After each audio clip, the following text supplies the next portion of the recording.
Buenos días, bienvenidos todos y todas a un nuevo programa de Observatorio Internacional. En esta ocasión vamos a tener un invitado de la casa también, al doctor Santiago García, docente, investigador, ex candidato a rector de la Universidad Central también, y docente de nuestro programa de maestría en Relaciones Internacionales, temas económicos, y que... ¿Cuál es el motivo que le hemos invitado? El Instituto de Investigaciones Económicas ha sacado hace unos pocos días un estudio sobre un tema crucial para el Ecuador, para América Latina y yo diría para el mundo, que es el tema del sector informal, su situación actual post-COVID y perspectivas, algunos lineamientos para enfrentar el problema. Entonces, agradecemos a Santiago por su presencia acá, su comparecencia, y en la primera parte, bueno, le damos la bienvenida.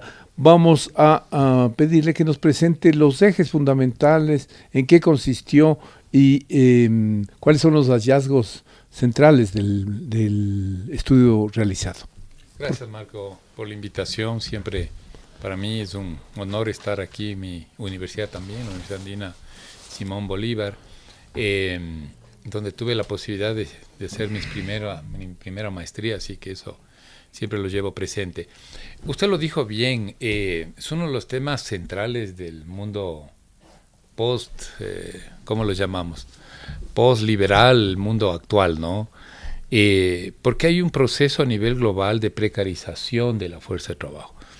Y América Latina, y en particular Ecuador, no nos libramos de ese proceso, ¿no? Es decir, donde la fuerza de trabajo no alcanza a satisfacer o a cumplir los derechos básicos de todo trabajador, ¿no? Que incluso constan como parte en algunos casos de los derechos humanos. Entonces, el proceso es así de complejo, ¿no? En el caso del Ecuador, una vez que enfrentamos el COVID-19 en el año 2020 y parte del 21, solo en ese primer año 250,000 personas pasan al empleo inadecuado o al empleo informal. Y hasta finalizar el 2023 tenemos un incremento de lo que se venía manteniendo en materia de empleo informal, suman aproximadamente 500,000 de ecuatorianos. Entonces, eso es una de las cosas que nos llamó siempre la atención, el tratar no solo de describir esta realidad, porque todos podemos entender la complejidad y que en el Ecuador hoy lamentablemente son mayoría los trabajadores en el sector informal. Entonces nos llamó la atención, pero dijimos, bueno, pero hay que buscar las causas, hay que mirar qué pasa, por qué, cuáles son los factores determinantes, en fin. Voy a separar en esa explicación en dos partes, digamos una parte de lo que es descriptivo, ¿no? Es decir, incluso usando una técnica que todos conocemos, que es la estadística descriptiva, cómo se movió, pero luego aplicamos, y fue necesario aplicar dos aproximaciones más complejas, un análisis a través de el chi cuadrado para encontrar sobre todo los factores determinantes, y luego hicimos un modelo econométrico de tipo Logit para encontrar asimismo ya de una forma más precisa los determinantes y su probabilidad de ocurrencia. Entonces, sobre eso sí quiero conversar un poco y dar los detalles. Ahora, como decía, ¿qué pasa con la parte descriptiva, no? Luego ya nos entramos a las causalidades o a los determinantes. ¿Qué pasa en la parte descriptiva? Una pregunta metodológica que me parece bien importante. Básicamente, entonces, es un cambio en la presentación y un análisis en profundidad de las estadísticas del INEC. Sí, del INEC, sí, ya, exactamente. Entonces, cogimos, quizás me detengo también en esa parte metodológica, se cogió los datos anuales de la ENEMDO, la Encuesta Nacional de Empleo y Desempleo del Ecuador, correspondiente al 2019 hasta el 2023. Entonces se cogió toda la base de datos y empezamos el análisis estadístico y econométrico, ¿no? Para encontrar. Ahora, el enfoque es un enfoque de economía política. ¿Por qué? Porque el trabajo no es una situación aislada del resto de procesos políticos, sociales, culturales, económicos. Esto mismo de la pandemia. La pandemia nos demostró, ¿no es cierto?, siendo una cuestión de salud, cómo le pegó tan fuerte a los sistemas económicos, sociales y ambientales. Entonces, tiene ese enfoque y se hizo un trabajo muy, muy minucioso de mirar todas estas estadísticas. Y quizás, aclaro, ahí hay un concepto, porque en la investigación y en el informe se puede encontrar todo ese diría, trayectoria de debate en lo que significa la definición de empleo informal, la definición de empleo adecuado, la definición de empleo inadecuado. Entonces van a encontrar, sé que no hay tiempo ahora para meternos a eso, pero les invito a entrar al documento, al informe final, y hicimos un trabajo en ese sentido, ¿no? Porque esto llevamos, Marco, no sé, 30 años a través de la Organización Internacional del Trabajo. Y ellos, a través de esta organización que se llama de los estadísticos del trabajo, la Conferencia de Estadísticos, van sacando una serie de disposiciones con respecto a cómo definir bien. Una cosa es obviamente trabajo formal, otra cosa es trabajo inadecuado, eso está en función de la condición laboral, y nosotros más bien nos fuimos por el lado del trabajo informal, que es aquel que se trabaja en los sectores informales.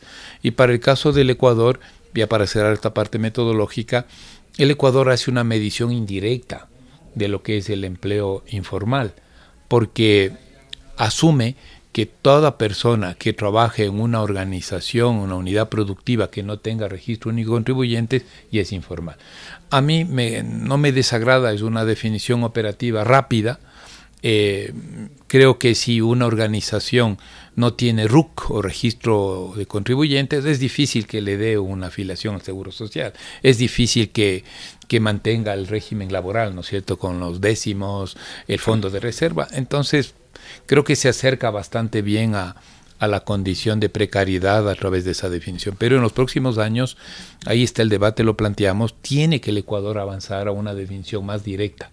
Ya no de una medición, usted trabaja aquí, entonces sí, le declaro trabajador informal. Como explico, sí tiene su lógica, pero ya hay las nuevas metodologías en donde se puede mirar el tamaño de la empresa, se puede mirar si existe o no una contratación de alguna manera a través de un contrato establecido, digamos, legal. Eso, si no es así, pasaría a una definición de informalidad. También hay informalidad en las empresas formales. Eso lo dice la OIT, por ejemplo, trabajadores familiares de empresas medianas y grandes que tienen una remuneración especial, pero no un contrato laboral. Entonces, Marco, eso creo que nos va a dar muchas luces a futuro, porque entiendo va a haber una transición de 2-3 años para poder definir de mejor manera y cuantificar lo que es el trabajo en la informalidad. Dicho eso, entonces hemos hecho ese trabajo que es muy importante, teórico y de revisión de las definiciones. Me parece que este tema nos va a llevar a una discusión que la haremos luego de que presente usted los resultados, pero solamente para estar claro, entonces, según la digamos metodología que usa el INEC, el trabajo formal puede ser adecuado o inadecuado. Adecuado, sí, exactamente. Es por la condición del empleo. Y en trabajo informal, ellos no incluyen, las estadísticas, la metodología no incluye a los autoempleados, a los que no tienen ninguna otra, nada que se parezca a contrato de trabajo, por supuesto, claro. Todos los vendedores ambulantes, por ejemplo, digamos. Esos, ¿cómo están considerados? Sí, buena pregunta. Se tiene la base de datos del ENEMDO, ¿no es cierto? Sí. ¿Sí? Y ahí está cuántas horas usted trabaja, su condición laboral, por ejemplo, en materia de ingresos, cuánto gano. No recuerdo el número de preguntas que tiene el ENEMDO este rato, pero son decenas de preguntas, ¿no es cierto? Yeah. Listo. Pero luego hay una pregunta donde se establece si usted trabaja en una empresa que tiene RUC. Entonces, generalmente las personas sabemos, ¿no? Si tiene RUC, mi panadería no tiene, y eso es. A partir de eso ya sale el número, digamos, bruto de personas que trabajan en unidades productivas sin RUC. Y luego se les categoriza porque se cruza por el resto de variables. Si son, por ejemplo, autoempleo, si son patronos, pero soy patrono de la panadería que no tiene RUC, entonces soy un patrono informal. Y así sucesivamente. Entonces, si hay un cruce, entonces sale los datos de, por ejemplo, si trabajo en la casa, si trabajo en el kiosco, si trabajo en la calle. Entonces ahí abarca todo el mundo de la informalidad que nosotros entendemos así, ¿no? La persona que vende alguna cosita en la calle, no, es informal. Sí sale eso, ¿no? Pero luego de los cruces. Cuando nosotros damos la vuelta y voy al empleo adecuado e inadecuado, el inadecuado tiene 3 categorías. Uno, el subempleo. ¿Quién es subempleado? El que gana menos del salario básico, trabaja menos de las 40 horas y tiene deseo de trabajar. Luego está otro empleo inadecuado, que es el empleo netamente del comercio informal. Es aquellos que dicen, no trabajo las horas que debo trabajar legales, gano menos del salario básico, pero ya no quiero trabajar más. Si trabajo en la calle 12 horas, no me da tiempo. Y tercero es del trabajo no remunerado, que es el trabajo familiar. Entonces, esa es una categorización que el INEC sí lo maneja, ¿no? Y ahí, por eso vemos esa estadística. Trabajo adecuado, 3.200.000. Trabajo inadecuado, cerca de 5.200.000. En cambio, nosotros fuimos por la otra definición. ¿En dónde trabaja? ¿En el sector formal o en el sector informal bajo esta definición? Mañana habrá que hacer ese trabajo porque tiene que ser mucho más preciso. ¿Dónde usted trabaja? Soy familiar de un directivo de una empresa grande, número 1. ¿Tiene contrato? No. O sea, ahí entraría a una relación informal de acuerdo a estas metodologías. En el 2023 salió una nueva metodología de lo que es el trabajo informal para los países que son miembros de la OIT. Así que, de todos modos, como digo, es una medición indirecta y a futuro tendrá que el INEC hacer una medición directa, como es, usted trabaja menos de 40 horas, sí, entonces está subempleado. ¿Quiere trabajar más? Sí, busco, porque trabajo a medio tiempo. Algo así tendrá que hacerse ya para el tema de la informalidad, para ser mucho más preciso. Y en eso creo que el documento sí se recoge ese debate porque nos pareció relevante. Por ejemplo, usted mismo ya le parece importante y es importante, ¿no? Porque mañana habrá que hacer todos estos ajustes. Ya, antes de pasar a ver las cifras propiamente, una pregunta última, que no tiene relación directa con la informalidad, pero ¿qué opinión le merece a usted la tasa de desempleo que nos entrega periódicamente el INEC, que supera los niveles, digamos, es inferior a los niveles que registran economías muy desarrolladas como las europeas, como los propios Estados Unidos? ¿Qué relevancia, qué utilidad tiene esa tasa de desempleo?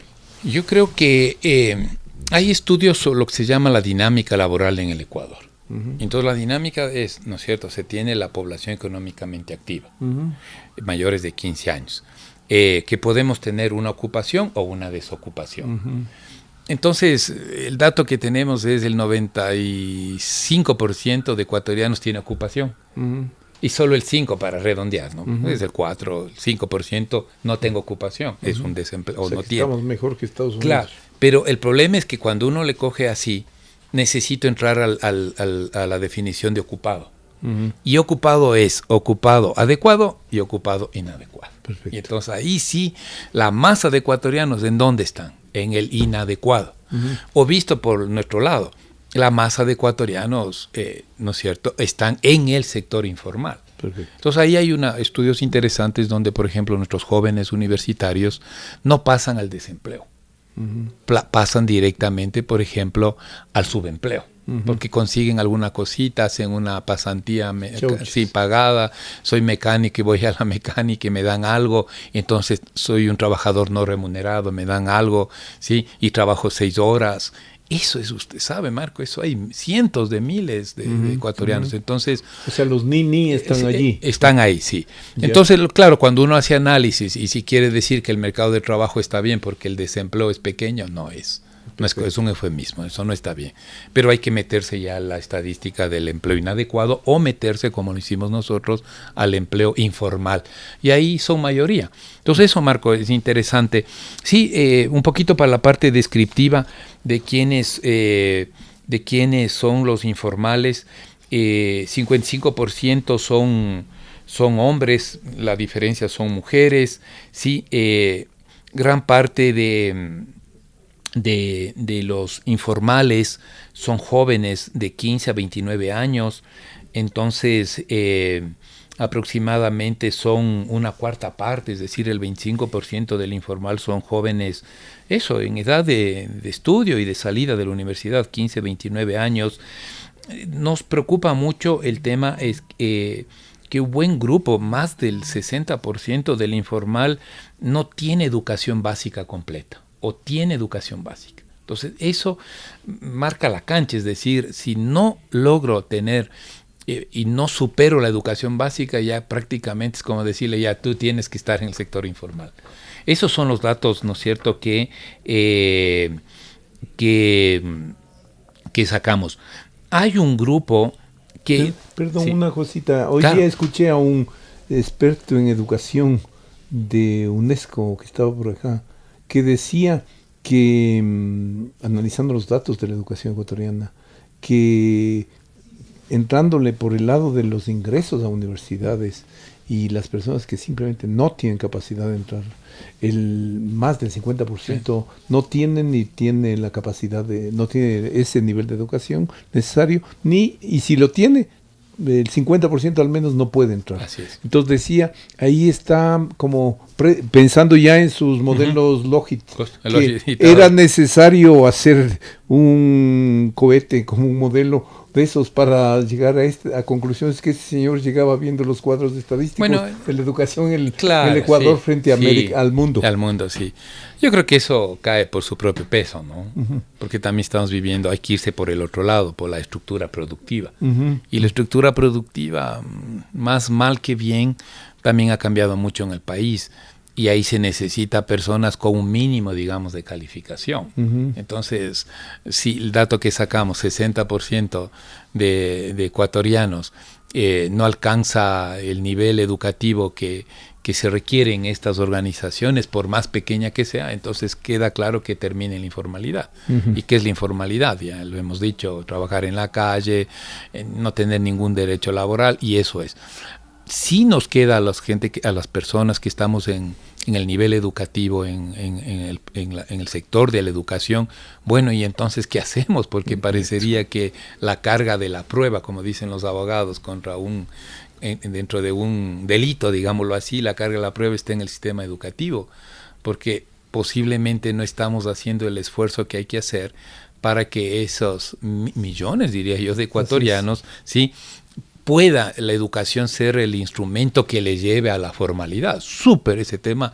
Creo que toca trabajarlo más, entenderlo más, porque hay muchas aristas, ¿no? Uh-huh. Lo profundizamos en la parte de conclusiones. Sí, me parece, ¿no? Pero ahorita ya creo que nos salió una conclusión muy buena, súper buena, porque ahí no nos adentramos a eso, porque como buenos economistas nos metimos más al tema económico, salieron cosas interesantes, pero esa reflexión sí creo que cabe. Apenas del 3% de informales que no tienen RUC o que trabajan en empresas y organizaciones sin RUC accedieron al seguro social. Es decir, es que lo uno no excluye lo otro, eso también es para debatir, porque hay mucha autoafiliación. Entonces puede ser que yo sea un médico, ¿no es cierto?, y tengo RUC, ¿sí? Y entonces, claro, llevo a todas las de ley. O puedo ser un médico que no tengo RUC, pero me afilo al Seguro Social. Entonces, 3% de ese grupo poblacional apenas llega a afiliación de la seguridad. Por tanto, obviamente, parece esto ya por demás decirlo, el 97% del sector informal está por fuera de la seguridad social, ¿sí? Las ramas donde más se ubican, eso nos sorprendió más, es el sector secundario de manufactura y procesamiento y la construcción. El grupo que más creció en pandemia son aquellos grupos que ganaban o tenían ingresos menores a $500, ¿sí? Entonces ellos, este grupo que gana menos de 500 aumentó durante la pandemia y pospandemia, es decir, el grueso de la gente más pobre fue y incrementó las masas de la ocupación informal, ¿no? Porque gano menos de 500 y entonces aumento más personas en ese nivel. Por lo general el informal trabaja menos de 40 horas.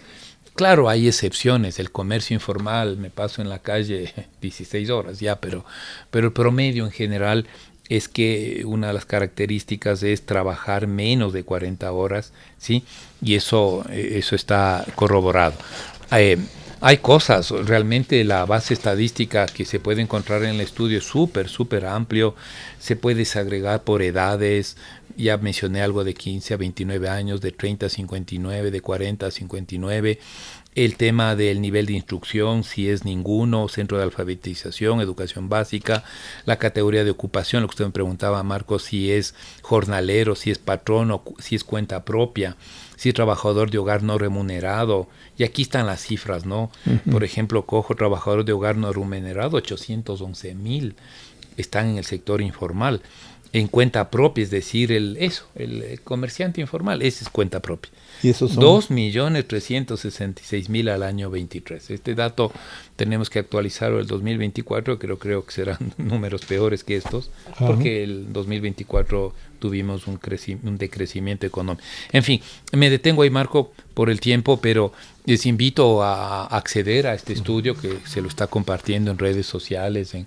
páginas oficiales, porque pueden acceder a esta información. Y creo que esto, Marco, como usted lo dice, hay que entrarle al debate. O sea, uh-huh, quizás eso es el mérito de la investigación, no dar ideas finales, sino decir, bueno, entremos al debate porque de aquí creo que salen muchísimas cosas de política que lo conversamos con mucho gusto enseguida, Marco. Ya, bien. Una primera cuestión sería,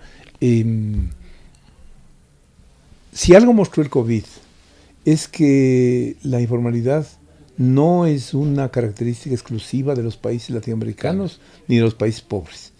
Me asombraba a mí ver cuando los noticieros mostraban jóvenes que tenían su casetita donde vendían jugos o cócteles en las calles de Nueva York y que pasaron de la noche a la mañana, con lo que algún historiador norteamericano llamó el apagón, o sea que fue un apagón para toda la economía mundial, para todos los sectores, para todas las actividades, y que nos coge en una situación bastante grave. Entonces, en todas partes existía informalidad, en los países europeos, en Estados Unidos, en el Asia, por ejemplo, todos esos sectores que en Corea del Sur se refugian en la venta de alimentos en pequeñísimos locales en las enormes ciudades de Corea del Sur, son la informalidad de allá. Una. Dos, yo me recuerdo cuando entraba al Banco Central, tuve la suerte, por allá por la primera mitad de la década de los 70, cayó en mis manos un estudio del PREALC, programa latinoamericano del empleo, que hablaba de la informalidad y mostraba el drama de la informalidad. Una primera cosa, o sea, eso significa que tenemos casi 70 años, o alrededor de 70 años con ese problema. Segundo, el tema de que, usted debe conocer Bolivia, yo fui el Alto en el 76, y era un pequeño caserío con la pista de aterrizaje del que sigue siendo el principal aeropuerto de Bolivia, y nada más. Y tuve la suerte de volver más de 50 y pico de años después, y encontrarme con una de las ciudades más grandes de Bolivia, no sé qué lugar ocupa, el segundo o el tercero debe estar, pero que era el ejemplo más claro de la informalidad en el mundo. ¿Por qué? Pero que era una ciudad llena de edificios, llena de negocios, allí el contrabando campea, florece, allí hay una enorme cantidad de negocios, muchos de ellos muy dinámicos, con buenos niveles de ingreso, y que son informales, no tienen ningún registro. Entonces, la primera pregunta sería, ¿no le parece a usted que detrás de esto de la informalidad hay unas diversidades muchísimo más complejas y más grandes que debemos precisar. Y doy 2 ejemplos del país. Hay gente que no ni ha pensado jamás en hacer empresa, peor si con la cantidad de papeles que tiene que llenar, el tiempo que le toma, casi le piden hasta la partida de bautismo, etcétera. Y entonces dice, ¿para qué? Y tiene un camioncito o una mula y hace transporte y gana muchas veces más que un profesional, incluso. Entonces, y tiene igualmente sectores que tienen una red de restaurantes, de ventas de humitas, tamales, etcétera, en Quito o en las ciudades principales, y que tiene igual, estoy seguro, más ingreso que muchos profesionales. Me parece que entonces, de partida, tenemos que asumir que la informalidad es un universo tan diverso, tan amplio, tan complejo, que toda caracterización estadística se queda corta. ¿Qué le parece? No, de acuerdo. Lo que usted decía al inicio, el COVID demostró que nadie podía huir de la crisis sanitaria y la crisis consecuente social. Pero sí hay que destacar que América Latina, ahí, viendo las estadísticas globales, fue uno de los sectores que más profundizó la informalidad, porque ya veníamos muchos años, quizás, en grandes números, seguramente me puedo equivocar, mitad de la población con capacidad de trabajo estaba en el sector informal desde hace décadas atrás. Quizás algo similar a África, pero el resto de países, y el propio Estados Unidos, la Unión Europea, en una proporción menor. Por tanto, el impacto fue menor. Nosotros, 500,000 en 3 años de incremento, es una población muy grande solo de impacto directo del COVID, ¿no? Viene el COVID, cerramos los restaurantes, todos nos pusimos a consumir menos de lo que consumíamos, nos encerramos y la informalidad tenía que sobrevivir de alguna manera, y ya digo, son 500,000 de un solo jalón que se incrementó eso. Perdón, entonces, ahí todo el mundo vio como la única oportunidad, digamos, los informales pre-pandemia tenían que salir, y supuesto, pusieron los muertos en buena medida, y otra, hubo gente que no tenía otra alternativa que ponerse a intermediar alguna cosa, lo que fuese para poder sobrevivir, porque de todos modos los que tenemos empleo formal tenemos nuestro salario, en fin, nuestros resguardos. Pero ahí usted mencionó una cosa, el impacto fue menor, pero el impacto fue menor en los países, incluso en los vecinos, en Perú, que es uno de los países que más muertos puso en el COVID de América Latina, pero no se diga otros que estaban en relativamente mejor situación, pudieron generar políticas para enfrentar el tema. Aquí lo que tuvimos es una ley humanitaria. Claro, ustedes no era su tema analizar la política, las respuestas que se dio, pero ¿usted no cree que los contenidos de esa famosa ley humanitaria, algunos de los cuales siguen actuando hoy día, son culpables también del incremento de la informalidad? ¿Por qué? Si le dan a las empresas la posibilidad de cerrar de la noche a la mañana, cambiar de razón social y abrir con otra gente, por lo tanto desconocer todos los derechos laborales acumulados de sus trabajadores, pues lo hicieron. Sí, yo tengo ahí una visión, y sí analizamos esa parte, porque un elemento de la investigación teníamos que entrar a ver las políticas, porque un objetivo era definir alternativas, y alternativas se hace viendo qué se hizo, no se hizo, qué se podría hacer para enfrentar esto. Entonces hay un capítulo muy importante, yo creo que es uno de los pocos estudios en el país que tiene una visión integral de las políticas económicas de producción y empleo desde el COVID hasta hoy. Hicimos un mapeo y se me viene a la cabeza el dato exacto, 24 leyes. Y algunas ahí está el de la defensa contra el COVID, o ¿no es cierto?, de apoyo humanitario. La de defensa de la dolarización. Sí, claro, exactamente. Ahí está, por ejemplo, se sacan algunas leyes interesantes contra la discriminación salarial en el año 2022. Está leyes vinculadas a la producción, como hay una ley interesante del emprendimiento, que son post-COVID. Hay una ley ¿no es cierto?, de eficiencia económica, que recién llegado el presidente Noboa, en el diciembre del 23 se aprueba, se llama Ley de Eficiencia Económica y se pone un incentivo tributario del 150% si una empresa contrata a jóvenes definido de acuerdo a la ley entre 15 y 29 años. Puedo descontarme el 150% del salario. O sea, el país... por leyes, yo diría casi no debería reclamar, porque ha sacado leyes, y el impacto, ahí viene la parte que hicimos. Importante. ¿Cuál ha sido? Pero si estamos diciendo que no hay quien detenga el incremento, porque esa es la otra conclusión, Marco, no es que la informalidad, ya pasó el COVID, ¿no es verdad? Pero le dejó tan golpeadas las estructuras productivas, incluso de consumo, porque se ha cambiado algunas cuestiones de consumo, y ahí me parece que un grupo poblacional sigue siendo gran perdedor.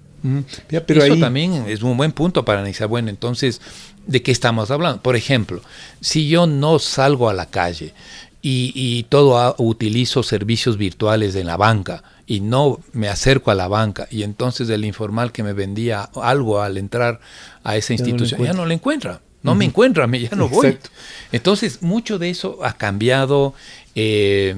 Muchos de los servicios también, hoy puedo pedir algo de comer, entonces ya no salgo a la calle. A eso iba, pero hay cambios, pero ¿no? Si uno revisa, ahí tenía una pregunta que la anoté antes, usted dijo que los sectores económicos, los sectores productivos tienden a requerir personal con mínimo calificación. Sí, educativa. Es verdad, si uno revisa las cifras de generación de empleo en Europa, en Estados Unidos, usted encuentra una dinámica polarizada, en que efectivamente las plataformas, las diversas plataformas a las cuales, por ejemplo, usted está haciendo referencia ahorita, para pedir alimentos, para el transporte, para lo que fuera, que se han multiplicado, esos no son la precarización, la cima de la precarización del empleo. Ahora, ahí hay una cuestión que yo he dirigido a un par de tesis, y el tema no es igual, no es lo mismo, ni siquiera en América Latina. O sea, en Bogotá, por ejemplo, o ¿cómo es? La de los transportes no entró. Ya. Uber no lo dejaron entrar. ¿Por qué? Porque hubo una fuerza de organización de los taxistas que dijeron, aquí no entra. Una. Dos, en otros países, Chile, Brasil, usted encuentra que han entrado, pero con una reglamentación y regulación que defiende mínimos derechos laborales. No es el caso del Ecuador. No, entonces, el caso. El universo es bastante más complejo. Entonces la conclusión ahí es que se intercambia.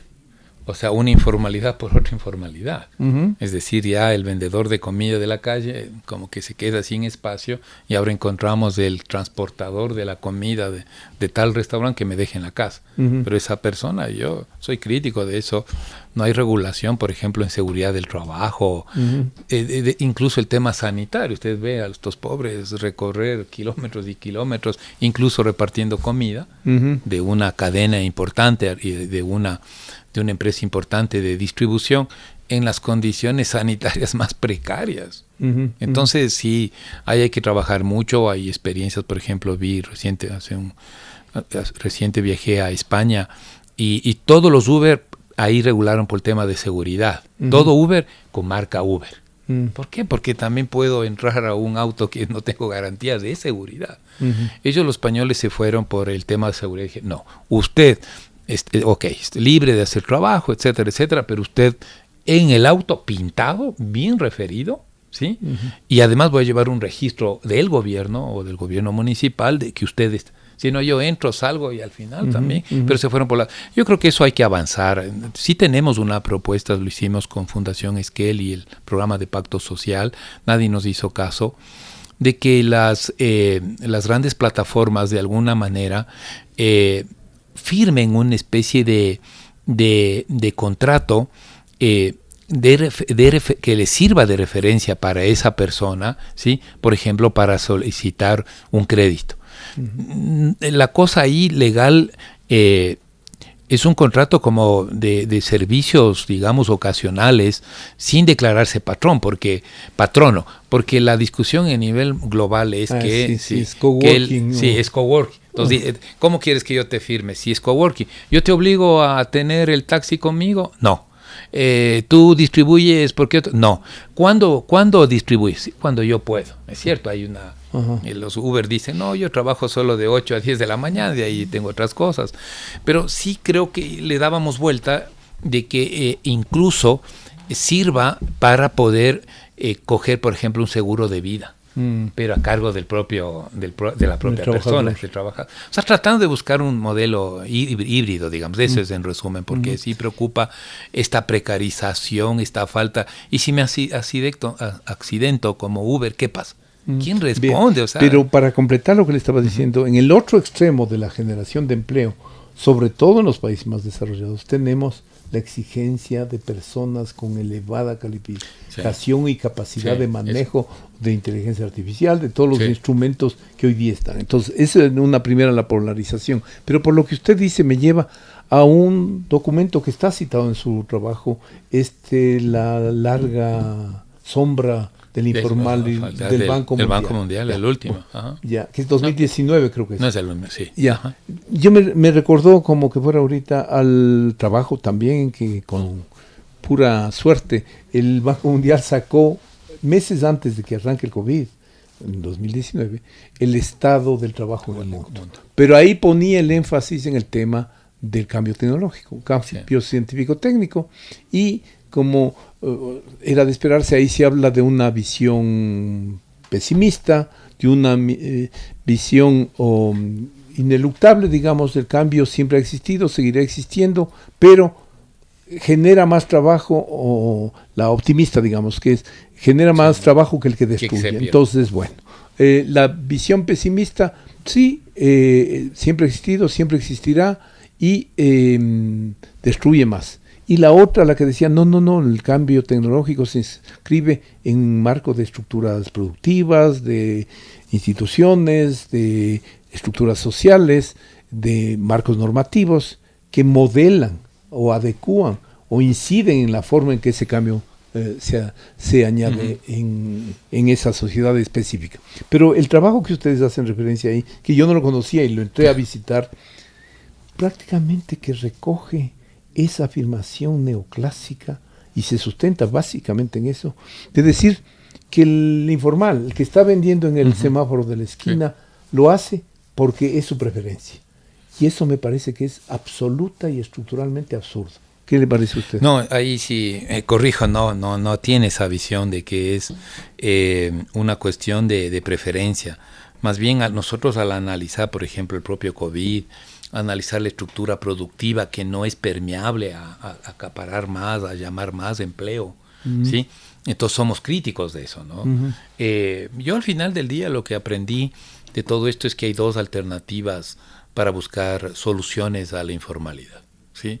Una de esas, claro, tiene una visión, digamos, liberal que dice, bueno, al informal le vamos a convertir en formal bajo ciertas Hernando de Soto. Eso y los nuevos planteamientos del Banco Mundial, porque Hernando de Soto ya se quedó un poco muy desactualizado, pero el Banco Mundial actualizado. Sí, digamos, Hernando de Soto es un autor peruano que planteaba simplemente el otro sendero cuando predominaba en Perú el sendero luminoso, y él planteaba el sendero, digamos, hay que formalizar a los trabajadores informales. ¿Cuál era la vía? La titularización de lo que quiera que tengan, la casucha, un cerdo que está ahí comiendo los desperdicios, todo eso lo titularizan. ¿Qué significa titularizar? Emitir un título de propiedad reconocido por alguien con el cual el señor puede transar y obtener crédito y lo que fuera. Fue un absurdo que, sin embargo, lo sigue manteniendo. Sino que ahí, Marco, ahí hay que buscar una opción intermedia. Esa es la visión radical. Entonces, si yo quiero formalizar al informal, no nos vayamos al extremo, titularicemos al cerdito, no. Hay jóvenes, por ejemplo, mis ex estudiantes, la gente que sale de la Universidad Central, hace una actividad informal, ¿no es verdad? Se le puede ayudar a la formalidad, por ejemplo, trabajando en una cooperativa de producción. Entonces, juntemos a todos los jóvenes, 9 personas necesito por una cooperativa. No tengo dinero, pero entre nuevo ya tengo más opciones. Es un nuevo sistema, sino es una opción, como digo, no de Hernando de Soto, porque era medio extremo, ¿no? Sino coger una parte de eso. El concepto, sí, algunos sectores será posible, otros no. El campesino que está ahí muriéndose de hambre, no voy a poder hacer eso. Y el otro, decía, hay dos caminos. Ese es un camino, ¿sí? Pero bien modificado, ¿no? O sea, no así a lo salvaje, decir, no, mira, aquí es cuestión de hacer esto y ya te declaro, por último te doy un diploma y eres formal. Y el otro es dignificar y atender necesidades al informal.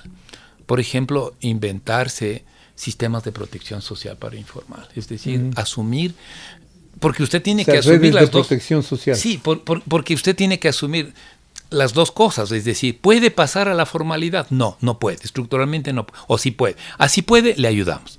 No puede, algo tengo que hacer, darle dignidad, por ejemplo, que se sabe que hay un buen grupo de mujeres, y las mujeres, ¿no es cierto?, son las que por lo general se encargan, no digo que esté bien, simplemente del cuidado de las familias. Economía de cuidado. Exacto, la economía de cuidado. Entonces no estoy yo en contra, estoy muy a favor del bono.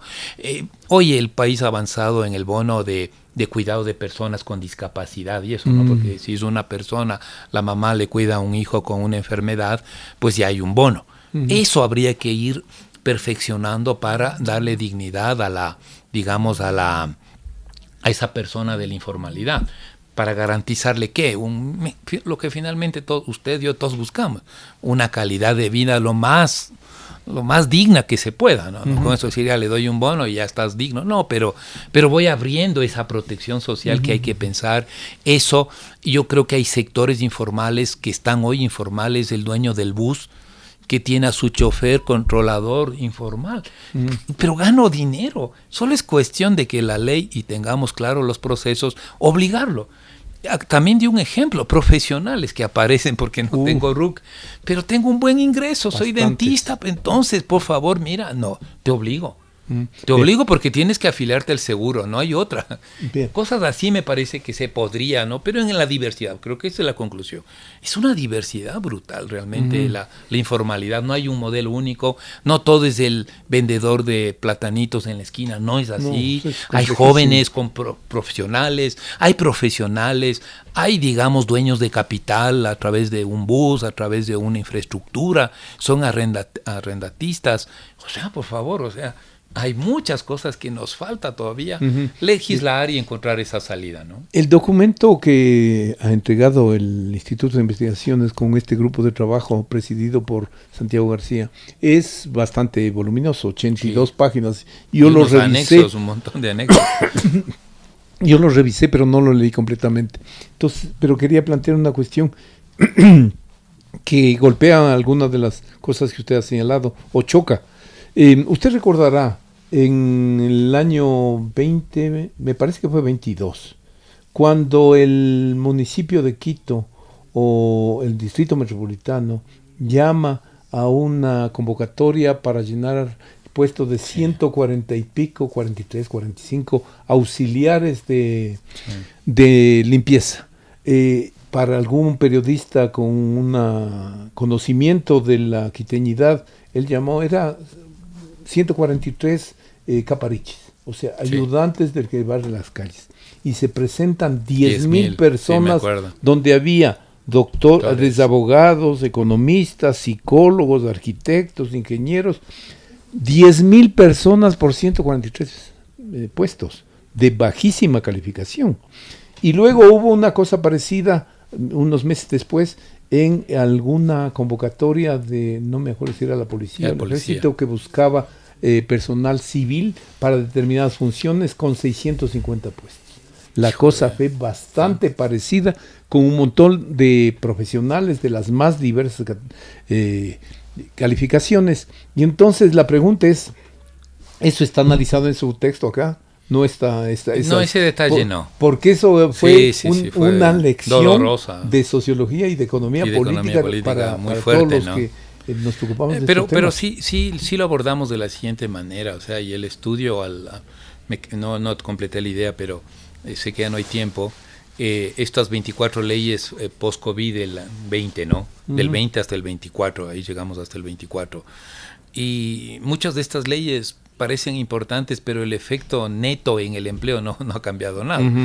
Entonces, la lección, para concluir, la lección que se aprende ahí es que se necesita políticas integrales. O sea, tiene que entrar una política a la producción, tiene que entrar una política a la seguridad social, a la protección, nosotros tenemos que enfrentar el cambio climático. Yo no sé por qué hasta hoy ni los economistas ni los políticos logramos posicionar bien que ya no es una cuestión casual, una cuestión no es una cosa de fondo. Tan de fondo es que perdimos miles de millones de dólares con el último racionamiento eléctrico. ¿Por qué? Porque si hubo una sequía de las más fuertes de los últimos 60 y esto vendrá. Entonces nos toca entrar a mirar, por ejemplo, políticas integrales de lucha contra el cambio climático. Entonces, sumando y restando, ese es el aprendizaje. No podemos solucionar el empleo, es demagogia. Solo voy a hacer esto. No. Tenemos que entrarle a una mayor producción, a una tecnificación, a usar todo el cambio tecnológico de un lado, pero utilizar otros mecanismos, apoyar. Ahí hay un concepto, Marco, y que es muy importante. Un concepto muy importante que está en otro libro y es un aporte que lo estamos haciendo desde la academia, es que hay que mirar al sistema productivo desde una forma ampliada. Los colegas poco caso han hecho, pero en este programa rápidamente lo comento. Cuando uno habla de la producción y de los negocios, se habla de la empresa. Pero en el Ecuador hay 1 millón de campesinos y no son empresarios, pero hacen producción de bienes y servicios.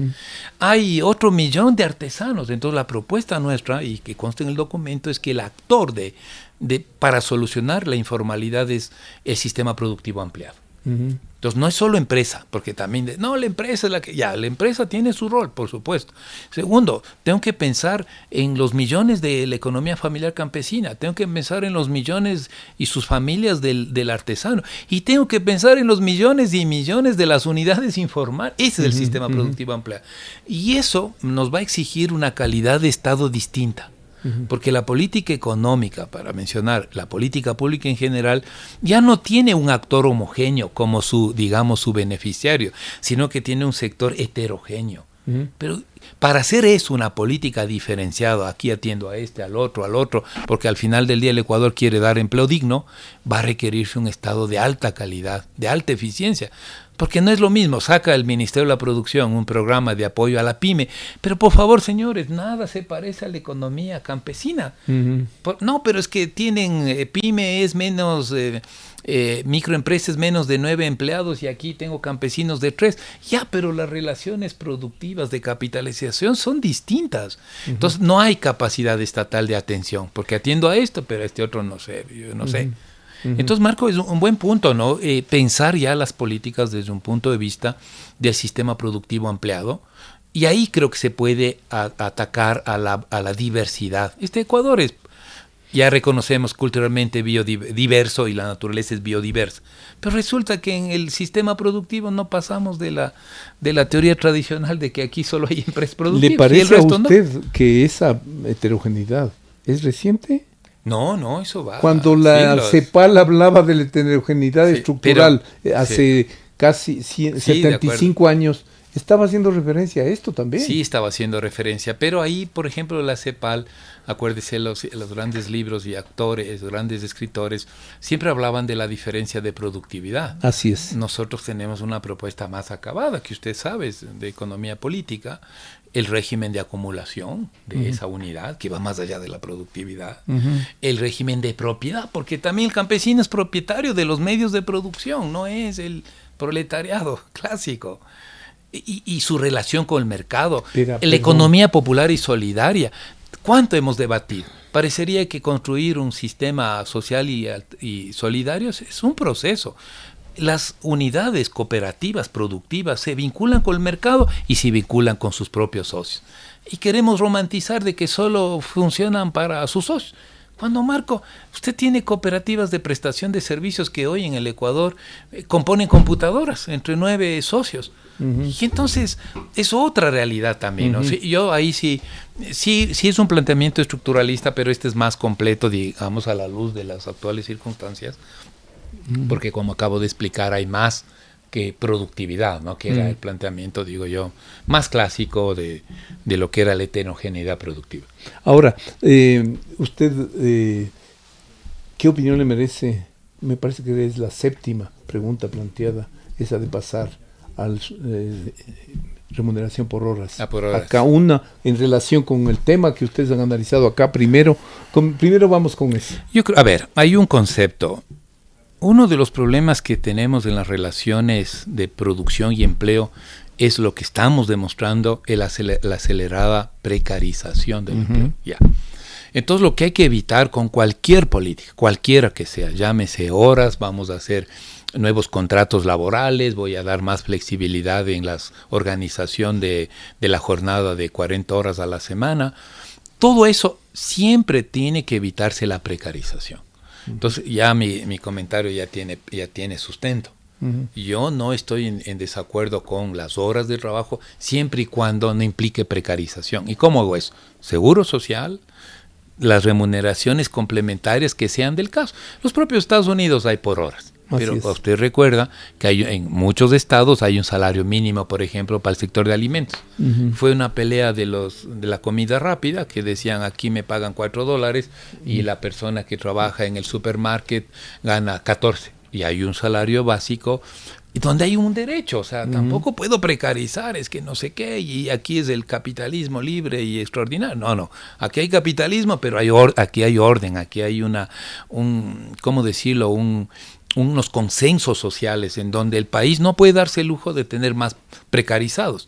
Entonces yo Marco, no debo desconocer en la pregunta anterior que ya hizo este gobierno de las horas de trabajo por horas, dijimos sí, pero yo decía algo, la pregunta, ese sí debe ser no, porque el anexo de la pregunta en ese momento no decía lo que hoy sí está diciendo, que tiene derechos laborales. Entonces ahí si hay derechos laborales, si los jóvenes de mi universidad pueden trabajar por horas aquí en esta universidad, en la mía, o pueden trabajar en una empresa de periodismo, bueno, pero señores, aquí no me va a precarizar, le pago $3, listo, y ahí nadie sabe más. No, pues habrá que inventarse. Yo decía, no es tan difícil dividir para 3, para 4 y hago proporcional mis vacaciones, divido para 5 y hago el aporte a la seguridad social. No es tan difícil calcular el 13º. Pero eso exige mínimas estructuras estatales y no estamos desmantelando el Estado. Frente a eso,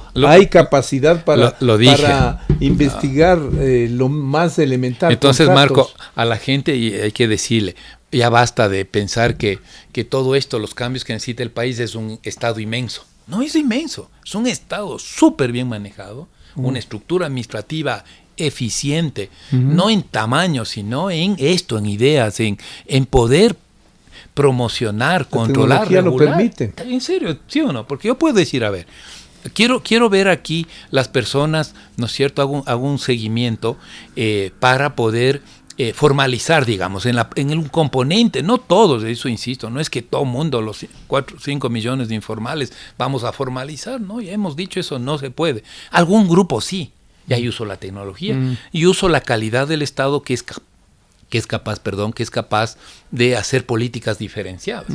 Sí, ahí estoy de acuerdo.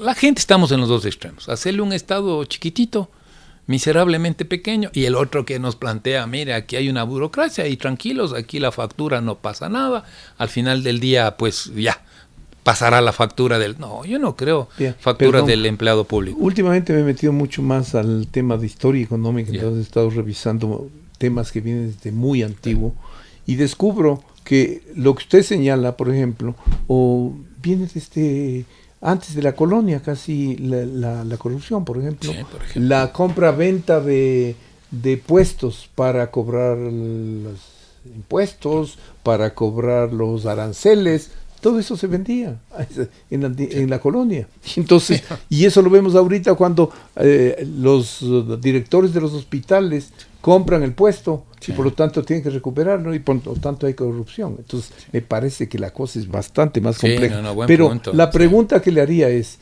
¿en qué medida cree usted que vamos en la dirección de lo que usted dice, de esto de considerar la heterogeneidad, cuando por ejemplo se está queriendo en el fondo se quiere desmantelar la economía popular y solidaria, pero concretamente ahorita obligar a las cooperativas que se conviertan en bancos? ¿Eso reconoce la diversidad de lo que son esas instituciones financieras? No. Y bueno, en buena hora que ya la Corte Constitucional suspendió eso, ¿no? Pero sí hemos dicho, no sé a quién se le ocurrió. Pero van a sacar a las masas para presionar a que sí, echen atrás. Pero también ha habido un movimiento muy fuerte, ¿no? De parte de las cooperativas, muy bien organizadas, presentaron esta demanda constitucional, estuvo un grupo del sistema cooperativo de ahorro y crédito reclamando. A todas luces no cuadra con la Constitución, que reconoce el sistema económico de Ecuador es capitalista, pero también es popular y solidario, está ahí marcado. Y hay varias formas de producción y propiedad, capitalista, estatal, de la economía popular y solidaria, campesina, es decir, eso está garantizado en la Constitución. El rato que me quiero saltar y digo, no, esta cooperativa de ahorro y crédito, ¿por qué no le convertimos en banco? Primero, no parece que sea amigable con la Constitución, choca con la Constitución, que le reconoce, ya me reconoce, ¿por qué me quieren cambiar? Y segundo, técnicamente tampoco vemos que sea una cuestión, digamos, viable y necesaria, porque se dice que hay cooperativas sistémicas, cierto. ¿Qué es sistémica? Que si les pasa algo a ellos se cae el sistema, eso es sistema. Entonces hay grandes cooperativas, pero eso, ¿qué nos preocupa? Y eso no han podido responder los políticos. ¿Qué les preocupa? Son grandes ya. ¿Qué les preocupa? El riesgo sistémico. ¿Y el riesgo sistémico se corrige porque le paso a ser banco? No. Pues. Entonces, ¿para qué me hacen esa medida? Más bien voy a debilitar al sector cooperativo de ahorro y crédito. Yo creo que eso va a cambiar, Marco. Ahí no hay vuelta. Sí, pero va en contra de lo que estamos diciendo. Más bien hay que fortalecer la diversidad. El Estado tiene que diversificarse también en sus políticas, ser más eficiente, ¿sí? Usar tecnología y llegar a los sectores de acuerdo a sus necesidades, porque también, ya dije, parecería que todos somos pymes en el Ecuador. Y cuando tengo ahí un montón de pero vea, que es queda una fuera, cosa ¿no? que yo suelo decir en mi clase, la empresa más grande del Ecuador, hasta en los últimos años, no he visto los cuadros de esos de Vistazo o Supermaxi, es una pyme para Estados Unidos, porque tiene 500,000 trabajadores, menos de 500,000 trabajadores. Entonces, ahí también me parece que hay que reflexionar sobre las categorías que usamos y la comparabilidad con realidades absolutamente distintas. Vea, pero para terminar, en términos generales, entonces, me pareció muy importante que incluso instituciones financieras multilaterales que analizaban la situación post-COVID señalaban el tema de la informalidad con un peso relativo muy, muy grande en el mundo, señalando grosso modo que, hay países como Bolivia, donde la informalidad es 80% y lo formal es 20%, con los cálculos señalados. En el Ecuador se ha señalado mucho que está entre el 2/3, 66% y 70%. Las cifras del INEC y de NEMDU subvaloran eso, porque hablan, como se retoma porque es una estudio, medida indirecta, de 58%. Sí, por esta medida indirecta. Ya. No tengo RUC, informal. No, pero la inmensa mayoría evita el RUC porque precisamente... Es que al no tener RUC o registro de contribuyentes me lleva a los otros procesos. ¿Cómo le afilio al Seguro Social? Lo más seguro es que no le afile. ¿Cómo mantengo un contrato formal con mi trabajador? Entonces, al no tener eso, se me cae todo el piso. No es tan malo eso. Está relacionado con los niveles del IVA, con los niveles del costo de transacción para llegar a establecer una empresa, con las obligaciones. Pero eso es formalidad, Marc, que usted no estaba de acuerdo. Hay que cambiar eso para poder facilitar. No, es que estoy de acuerdo. Yo solo reconozco los procesos que existen. Y entonces digo, estoy completamente de acuerdo con lo que usted dijo. Hay profesionales de distintas profesiones que ganan muchísimo, abogados, dentistas, economistas, etcétera, y que no tienen RUC. Y que escapan de todo, y si tienen secretarios informal. Exacto. No, yo me recuerdo a alguien que decía que calificaba para el bono de la pobreza, porque no tenía nada, ni el carro, todo estaba en un paraíso fiscal. Entonces, ese me parece que es el problema central. O sea, yo siempre recalco la frase de doña Angela Merkel. El problema de los latinoamericanos, decía, es que no quieren pagar impuestos. Y entonces, claro, peor si siguen subiendo como única perspectiva para coger recursos. Entonces la pregunta es, ¿cuál sería su estimación real de la informalidad a la luz de los ejemplos que yo le puse y de la calificación, que usted no abordó ese tema? La educación, como decimos hace un rato, tiene una responsabilidad grande frente a esto, porque formar gente que vaya a hacer cola para 140 puestos de Capariches me parece que no tiene sentido.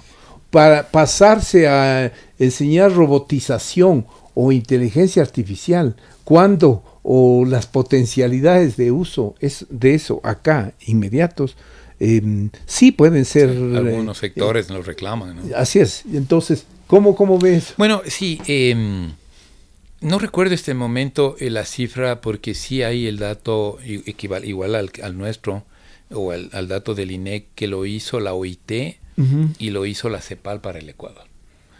Y ellos cogen la metodología última que mencioné, la del 2023. De 2023. Yeah. Y entonces ahí amplían el abanico, ¿no?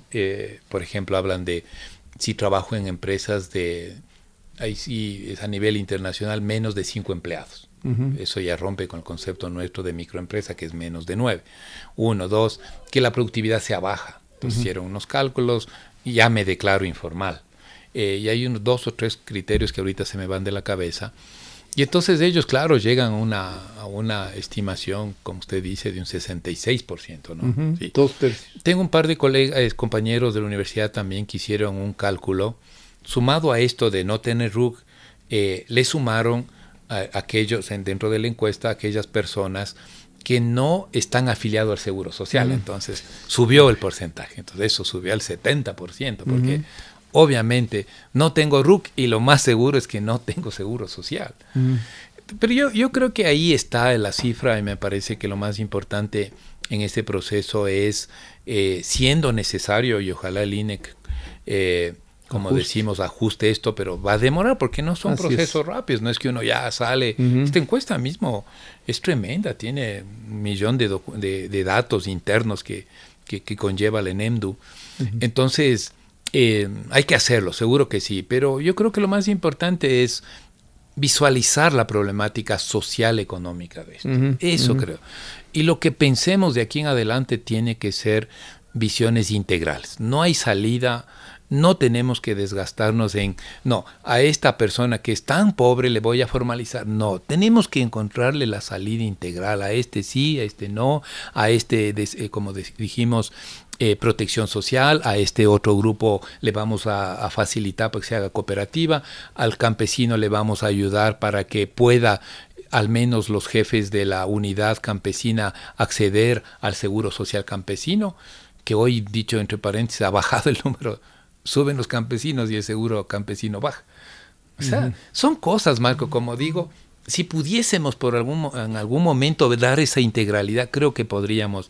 A mí, al final del día, lo que he aprendido aquí en esta universidad y en la central que he estudiado, finalmente los procesos deben llevar a mejores condiciones de vida.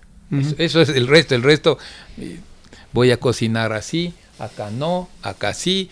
Eso yo personalmente digo, lo que sea necesario habrá que hacer, pero a ese objetivo hay que apuntarle.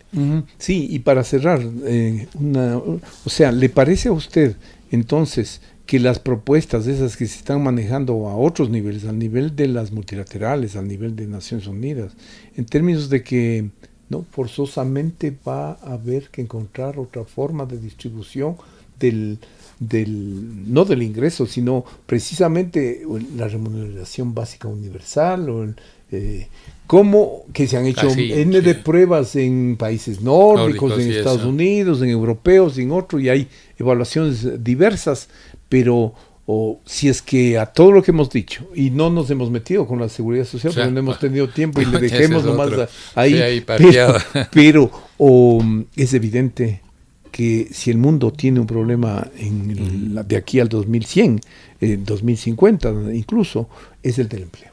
O sea, la inteligencia artificial, la digitalización o la incorporación de esas innovaciones a aparatos productivos, de servicios, cuando nuestras economías son hipertrofiadas en servicios, o en servicios de nula casi productividad, es el empleo.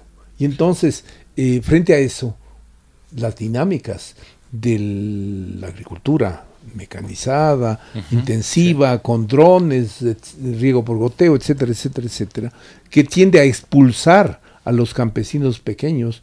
Y es claro que en nuestros países hablar de campesinos sobre los 3.000 metros es hablar de personas absolutamente precarizadas, con pedacitos de tierra imposibles de darle más que algunos elementos para la supervivencia.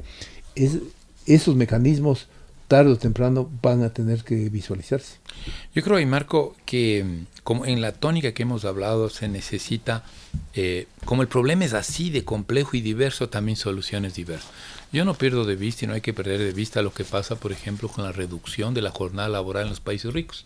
Se tiene ahí, España ya aprobó una reducción. España y Francia nomás están en esas. Alemania otros lo ha pensado, y los nórdicos ya llevan un par de años haciendo, sí, y con niveles de productividad. Vi unas noticias y conocí, por ejemplo, los sindicatos alemanes, cómo negocian. Dice, mira, este grupo de trabajadores de las tales y cuales empresas, vamos a adelantar la jubilación. Pero a cambio, el sindicato se pone de acuerdo con los dueños, va a entrar, no el 100%, va a entrar el 40% de los que salen nuevos empleados. O sea, sí creo que ya no es de esas relaciones laborales así rígidas, ¿no? O sea, tiene que irse abriendo esos espacios de discusión. Es como decir, llego algún rato, digo ya, dejo de ser profesor porque viene alguien más joven, listo, negociemos. No voy a recibir quizás del 100% mi salario una vez que salga de aquí, pero bueno, acepto y voy a salir. Cosas de esas, Marco, me parece que hay que abrir la cabeza, el espacio para que podamos trabajar. Esos países ricos y países pobres como nosotros, o sea, hay red de protección social bien puesta, garantía de la educación, reforma de la educación, por ejemplo. Ahí tenemos una buena reforma que me parece está enseñando ya emprendimiento.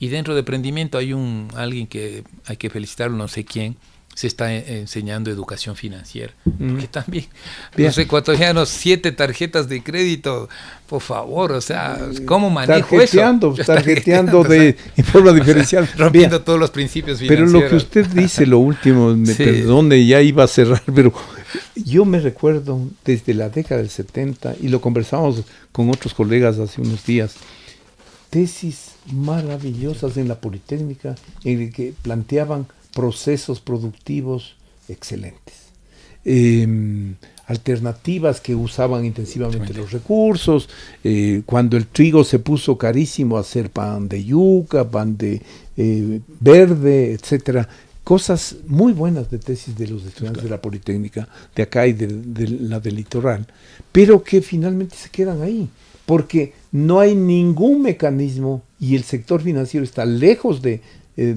pensar siquiera en apoyar con capital de riesgo, pero asumiendo ellos también un riesgo a esas iniciativas estoy concuerdo con usted, de que los estudiantes generen innovaciones que les apunten no solo a ser a trabajadores en relación de dependencia, sino a generar empleo para para sus familiares y coterráneos, es absolutamente, pero necesita una política financiera sistemática de apoyo a eso, que no existe. Rápidamente, Marco, al último informe que salió a la red financiera de desarrollo, saca un dato durísimo. 1.200.000 ecuatorianos salieron del sistema financiero por morosidad, porque incumplí. Seguramente habrá gente de mala fe. Perdieron el empleo también. Y lo otro, yo creo que es la masa. Yo le decía cuando presentaron el estudio, pero ¿qué querías si no tuvimos luz? ¿Qué querías si después del COVID la economía sigue caída? Lo lógico es que esta gente eso. También, como digo, siempre habrá personas con otras intenciones, pero la masa no.